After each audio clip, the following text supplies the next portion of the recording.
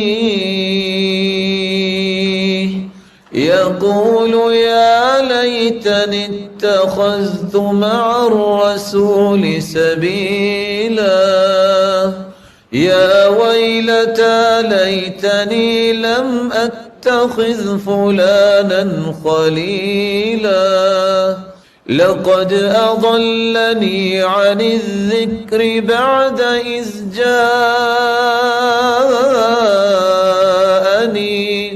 وكان الشيطان للإنسان خذولا۔ قیامت کو انسان اپنے ہاتھوں کو چبائے گا اور کہے گا ہائے کاش میں نے فلاں کو دوست نہ بنایا ہوتا، قرآن میرے پاس تھا، اس دوست نے مجھے قرآن سے دور کیا، میں نماز تو پڑھتا تھا، اس دوست نے مجھے اس دین سے دور کیا۔ وَكَانَ الشَّيْطَانُ لِلْإِنسَانِ خَذُولًا، اور شیطان تو انسان کو ذلیل ہی کرنا چاہتا ہے۔ بات تو دوست کی ہو رہی تھی قرآن میں، اس شیطان کا تذکرہ کیسے آ گیا؟ مفسرین کہتے ہیں کہ وہ دوست جو آپ کو نماز سے روکتا ہے، قرآن سے روکتا ہے، اچھائی سے روکتا ہے، وہ انسانی شکل میں شیطان ہی تو ہے، اس سے بچیے۔ المرء علی دین خلیلہ، ہر شخص اپنے دوست کے دین پر ہوتا ہے۔ فلینظر الی من یخالل، غور کر لیا کرو آپ کس کو دوست بنانے جا رہے ہو۔ المرء مع من احب، جو جس سے محبت کرتا ہے اسی طرح ہی ہو جاتا ہے۔ المجالسہ تولد المجانسہ، جس کے ساتھ بیٹھیں گے اسی کی عادات آپ کے اندر آ جائیں گی۔ لا تسأل عن قرینہ، لا تسأل عنہ وسل عن قرینہ، وکل قرین بالمقارن یقتدی، کسی کے بارے میں جاننا ہو تو اس کے دوستوں کو دیکھیے، جیسے دوست ہوں گے ویسا وہی ہوگا۔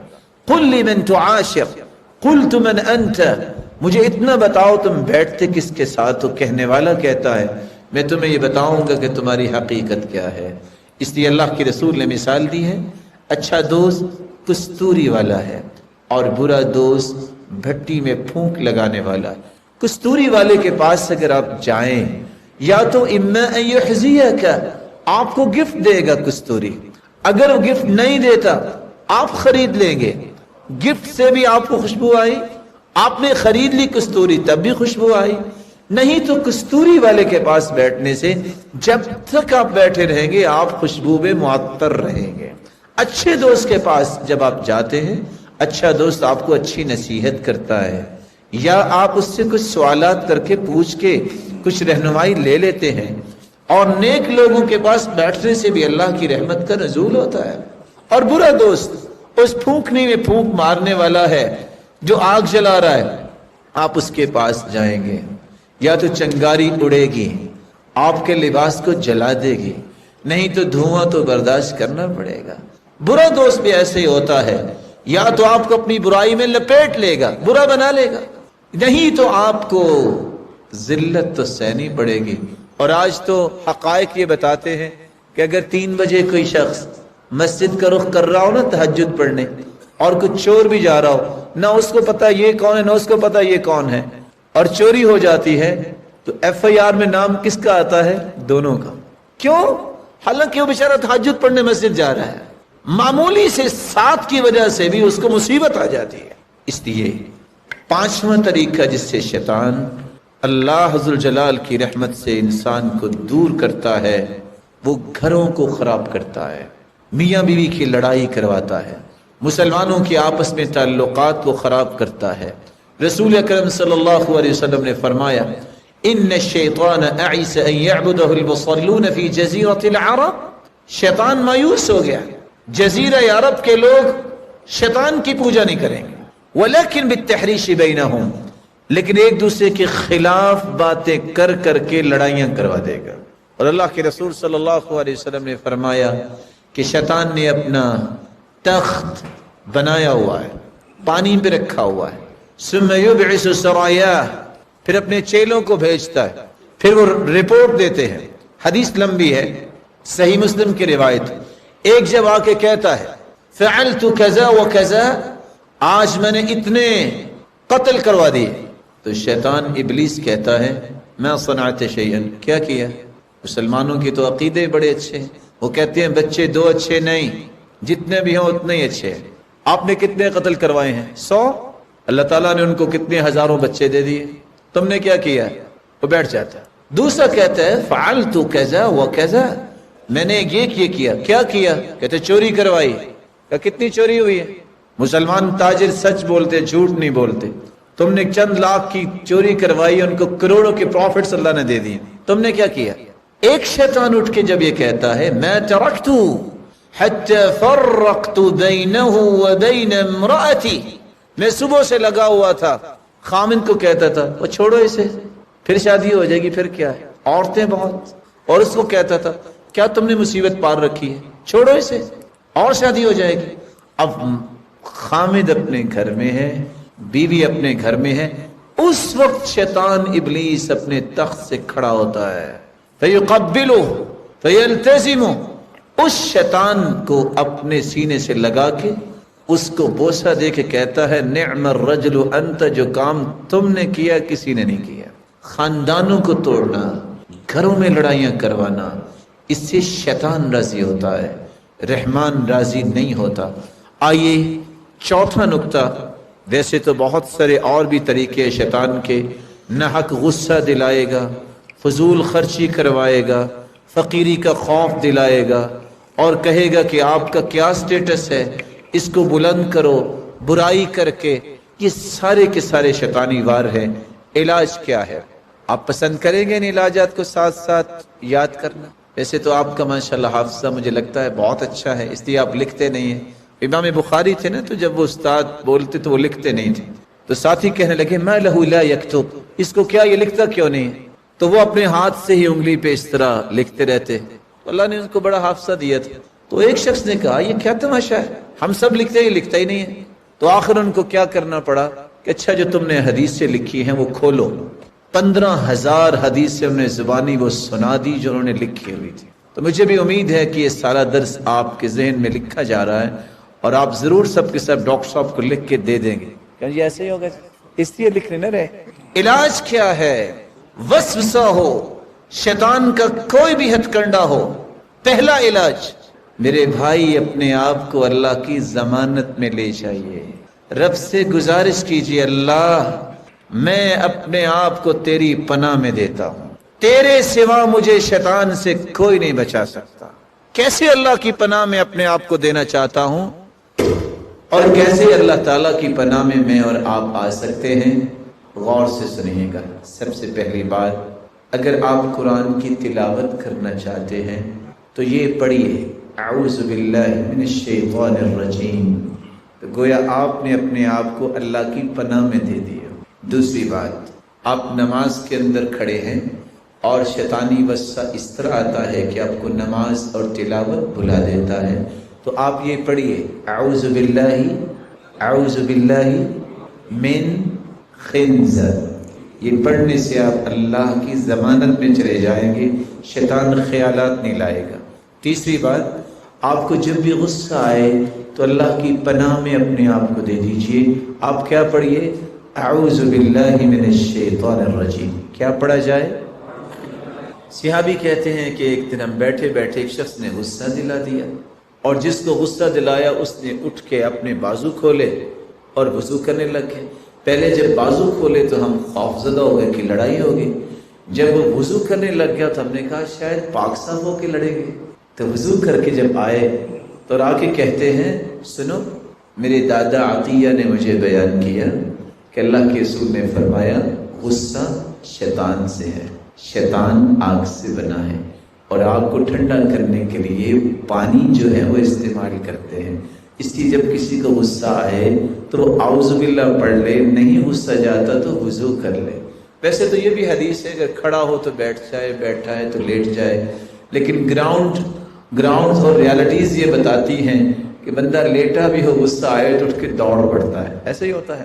اللہ عز و جلال ہمیں محفوظ فرمائے۔ چوتھی جگہ، جب آپ کسی جگہ پڑاؤ ڈالتے ہیں، ہو سکتا ہے کہ آپ کاغان کی وادی میں جائیں یا کسی جگہ جائیں، تو آپ اللہ تعالیٰ کی ضمانت میں جائیں۔ کیسے؟ اعوذ بکلمات اللہ التامات من شر ما خلق۔ جب یہ پڑھ کے آپ کسی جگہ بیٹھیں گے، رب تعالیٰ کے فضل سے جب تک آپ اپنے گھر واپس نہیں آ جاتے، اس وقت تک آپ کو کوئی چیز تکلیف نہیں دے سکتی۔ جن تو دور کی بات ہے، شیطان تو دور کی بات ہے، موذی چیز بھی آپ کو تکلیف نہیں دے سکے گی۔ امام اوزاعی رحمۃ اللہ علیہ کہا کرتے تھے کہ میں یہ دعا تو سیکھتا سکھاتا تھا، زندگی میں ایک مرتبہ میں یہ دعا پڑھنا بھولا، اس دن ہی مجھے بچھو نے کاٹ لیا۔ پانچواں طریقہ جس سے آپ شیطانوں سے بچنے کے لیے اللہ کی ضمانت میں جا سکتے ہیں، آپ جب واش روم میں جاتے ہیں تو یہ دعا پڑھیے، اعوذ باللہ بسم اللہ اللہم انی اعوذ بک من الخبث والخبائث۔ جن جو ہیں شیاطین اور جنیوں سے اللہ مجھے محفوظ فرما۔ اور یہاں رک کے میں ایک بات ضرور آپ سے کہوں گا، آپ تو نوجوان ہیں، آپ کو جنوں سے خوف تو نہیں آتا؟ نہیں آتا، پکی بات ہے۔ ہو سکتا ہے کہ آپ کے اندر بھی کوئی جن بیٹھا اور آپ کو نظر نہ آ رہا ہو، آپ زندگی میں خوف کھائیے گا بھی نہیں، بہادر بنیے۔ اور کتنے لوگ پریشان ہیں، پریشانی کیوں ہوتی ہے؟ اس طرح کی دعائیں نہیں پڑھتے تو جن واقعی ان کو تنگ کرتے ہیں۔ لیکن یہ یاد رکھیے کہ جب تک آپ پاک رہتے ہیں، بابوز رہتے ہیں اور یہ دعائیں پڑھتے ہیں، دنیا کا کوئی جن آپ کا سامنا نہیں کر سکتا۔ اور میں تو کبھی کبھی پوچھتا ہوں بھائی آپ اتنے پریشان ہو، پتہ نہیں اب کیا ہوگا۔ آپ نے کبھی بریکنگ نیوز دیکھی یا سنی ہے کہ 4 جن آئے گجرانوالہ میں اور 6 لوگوں کو اٹھا کے لے گئے؟ کبھی سنا آپ نے؟ ایسا نہیں ہوتا، ایسا نہیں ہوتا۔ آپ کو بہادر ہونا چاہیے۔ کیسے بہادری آئے گی؟ یہ دعائیں پڑھنے سے، صبح شام کے اذکار پڑھنے سے، سورۃ البقرہ کی تلاوت کرنے سے، آیت الکرسی پڑھنے سے۔ چھٹا طریقہ، رسول اللہ صلی اللہ علیہ وآلہ وسلم صبح شام یہ دم کیا کرتے تھے اپنے بچوں کو، اور یہ پڑھا کرتے تھے اعیذکما بکلمات اللہ التامہ من کل شیطان وہامہ ومن کل عین لامہ۔ حسن حسین رضی اللہ عنہما جو اللہ کے رسول کے پھول تھے، جو جنت کے شہزادے ہیں، وہ دونوں بیمار تھے اور دونوں لیٹے ہوئے ہیں۔ جبریل امین آئے اور کہنے لگے اللہ کے رسول آپ آج پریشان لگ رہے ہیں۔ کہا میرے دونوں پھول تو لیٹے ہوئے ہیں، بیمار ہیں۔ کہا اللہ نے مجھے بھیجا ہے، یہ پڑھ کے دم کیجئے، اعیذکما بکلمات اللہ التامہ من کل شیطان وہامہ ومن کل عین لامہ۔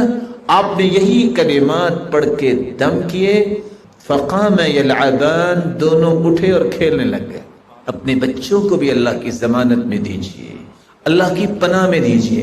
اور ساتھ جبریل نے کہا کہ آپ کے والد ابراہیم علیہ السلام اسماعیل اور اسحاق کو یہی دم کیا کرتے تھے۔ ساتواں طریقہ، اگر آپ کو گھبراہٹ محسوس ہو رہی ہو، بے چینی ہو، خوف ہو، فرسٹریشن کا شکار ہیں اور آپ ڈپریشن میں چلے گئے ہیں، تو آپ فوراً اپنی زبان پہ یہ کلمات لائیے، اعوذ بکلمات اللہ التامات من غضبہ وعقابہ وشر عبادہ ومن ہمزات الشیاطین وان یحضرون۔ یہ کلمات پڑھنے سے رب تعالیٰ بے چینی بھی ختم کرتے ہیں، خوف بھی ختم کرتے ہیں، فرسٹریشن کا شکار لوگ ریلیکس ہو جاتے ہیں۔ کیوں؟ کیونکہ یہ اللہ کی ضمانت میں چلے گئے۔ رسول اللہ صلی اللہ علیہ وسلم نے فرمایا جب آپ کتے کے بھونکنے کی آواز سنو یا گدھے کے بولنے کی آواز سنو، فوراً کہہ دیا کرو اعوذ باللہ من الشیطان الرجیم۔ یہ اس وقت ہی آوازیں نکالتے ہیں جب یہ شیطان کو دیکھتے ہیں، تاکہ تم شیطان کے تسلط سے بچ جاؤ۔ ومن صلی الفجر فی جماعہ فہو فی ذمۃ اللہ۔ اور اگلا طریقہ جس سے آپ رب کی ضمانت میں جا سکتے ہیں، صبح کی نماز باجماعت ادا کیجئے۔ وہ اللہ کی ضمانت میں چلا جاتا ہے، اللہ کی امانت میں ہوتا ہے جو صبح کی نماز باجماعت ادا کرتا ہے۔ اگر آپ کو خواب آیا ہے تو یاد رکھیے اچھا خواب اللہ کی طرف سے ہوتا ہے، برا خواب شیطان کی طرف سے ہوتا ہے۔ اور اگر برا خواب آئے تو 3 کام کیجئے۔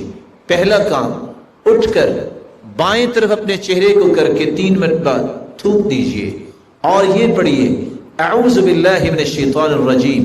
اور تیسرا کام، صدقہ کر دیجئے، آپ کو اللہ ذوالجلال محفوظ فرمائیں گے۔ اور یہ خواب کسی کو مت بتائیے الا علی عالم او ناصح، یا کسی عالم کو بتائیے یا اس کو جو آپ کو شریعت کی روشنی میں نصیحت کر سکتا ہے۔ کسی ایسے انسان کو بتائیں گے وہ آپ کے خواب سن کے خوش بھی ہو سکتا ہے کہ بہت اچھا ہوا آپ کو خوف زدہ خواب آئے۔ نہیں، شریعت کی روشنی میں آپ اس کا حل تلاش کرنے کے لیے کسی عالم کو بتائیے، کسی ناصح کو بتائیے۔ رسول اللہ صلی اللہ علیہ وآلہ وسلم نے فرمایا کہ صبح کے وقت اور شام کے وقت جو یہ دعا پڑھ لیتا ہے 24 گھنٹے اللہ کی امانت، ضمانت اور پناہ میں چلا جاتا ہے۔ وہ دعا کون سی ہے؟ اللہم فاطر السماوات والارض عالم الغیب والشہادہ رب کل شیء وملیکہ اشہد ان لا الہ الا انت اعوذ بک من شر نفسی وشر الشیطان والشرک۔ یہ الفاظ جو پڑھ لیتا ہے رب تعالی 24 گھنٹے اس کی شیطان سے حفاظت فرما دیتے ہیں۔ رسول اللہ صلی اللہ علیہ وآلہ وسلم نے شیطان سے بچنے کا اگلا طریقہ جو بیان کیا ہے، رات کے وقت اور ہر نماز کے بعد آیت الکرسی پڑھیے۔ من قرأ آیت الکرسی دبر کل صلاة مکتوبہ لم يمنعه من دخول الجنہ الا ان يموت۔ جو آیت الکرسی ہر نماز کے بعد پڑھ لیتا ہے اس کی اور جنت کے درمیان صرف موت کا پردہ حائل ہے۔